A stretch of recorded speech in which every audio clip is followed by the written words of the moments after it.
বন্ধুরা, আপনারা হয়তো অনেকেই পল্লী বিকাশ কেন্দ্রের নাম শুনে থাকবেন। এই পল্লী বিকাশ কেন্দ্র থেকে একটি চাকরির সার্কুলার প্রকাশ করা অবস্থায় আমি দেখলাম অনলাইনে। দেখে তো আমার মাথাটাই নষ্ট হয়ে গিয়েছে। দেখেন, আপনাদেরকে আমি সার্কুলারটা দেখাই, কি আজব এবং খুবই লুক্রেটিভ একটা সার্কুলার। চলেন দেখি। বন্ধুরা দেখেন, পল্লী বিকাশ কেন্দ্রের এই সার্কুলারে কিন্তু অনেকগুলো পদ রয়েছে। এই যে পদগুলো দেখেন, এই যে ম্যানেজার, ব্রাঞ্চ ম্যানেজার, অনেকগুলো করে পদের সংখ্যাও কিন্তু এখানে যে পদটা দেখানোর জন্য আপনাদেরকে নিয়ে এসেছি সেটা হচ্ছে এই পদটা, জুনিয়র ফিল্ড অফিসার, আর এটা হচ্ছে ট্রেনি ফিল্ড অফিসার।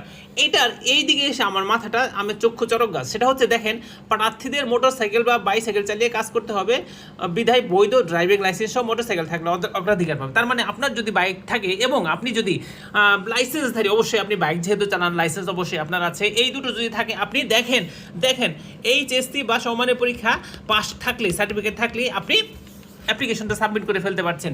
বেতন দেখেন, বেতন দেখলে আরও মাথা ঘুরবে। দেখেন 18,000 থেকে শুরু হবে শিক্ষানবিশকালে, এটা স্থায়ীকরণের পর 21,980 টাকা হবে। আর বিভিন্ন ধরনের সুযোগ সুবিধা না থাকার কোনো কারণ নেই। আরও অনেকগুলো পদ রয়েছে, এতগুলো পদ তো আলোচনা করা সম্ভব না। ছোট্ট একটা ভিডিও বানাচ্ছি। আপনারা যদি পুরো সার্কুলারটা দেখতে চান, আপনাদের জন্য আমি ওই যে এই ভিডিও ডেসক্রিপশন বক্সে আমি একটা লিঙ্ক দিয়ে দিলাম। ওই লিঙ্কে ক্লিক করে আপনি এই পুরো সার্কুলারটা দেখে নিতে পারবেন।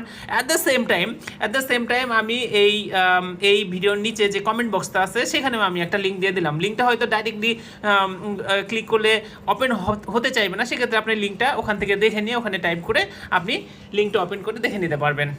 আমি আসলে পুরো ভিডিওটাই করতাম, কিন্তু এত দেখেন কত বড় একটা সার্কুলার, আর একটা পদের বেতন দেখেন 40,000, 47,000, 35,000, নানা ধরনের। আর এবং এগুলোতে অধিকাংশ হচ্ছে অভিজ্ঞতা, মানে অভিজ্ঞ অনভিজ্ঞ দুই ধরনের পদে অ্যাপ্লাই করতে পারবেন। এবং পদের যে এই যে শিক্ষাগত যোগ্যতা সেটাও কিন্তু অনেক কম। দেখেন এইচএসসি আছে, বাণিজ্য বিভাগে এইচএসসি আছে। আর উপরেরগুলো যেগুলো একটু বড় পদ, সেগুলোতে একটু অনার্স থাকতে হবে। অনার্স থাকলে অ্যাপ্লাই করা যাচ্ছে, অ্যাপ্লিকেশনটা আপনি সাবমিট করতে পারছেন। তো আপনি তাহলে যে কাজটা করবেন,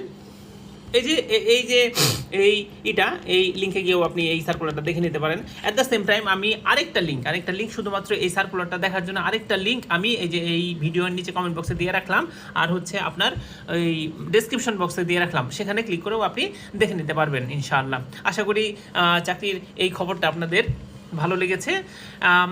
অ্যাপ্লাই করার ব্যাপারে যদি কোনো হেল্প লাগে তাহলে আপনি কমেন্ট করতে পারেন। আমি জানি না আমি অ্যাপ্লাই করার ব্যাপারে কতখানি হেল্প করতে পারবো আপনাদের, তবে চেষ্টা করবো, অ্যান্সার করার চেষ্টা করবো যদি আমার আয়ত্তের মধ্যে থাকে অ্যান্সার করার মতো আর কি। হ্যাঁ, থ্যাংক ইউ ফর ওয়াচিং। পরবর্তীতে আরেকটা এরকম দানু সার্কুলার নিয়ে হাজির হব।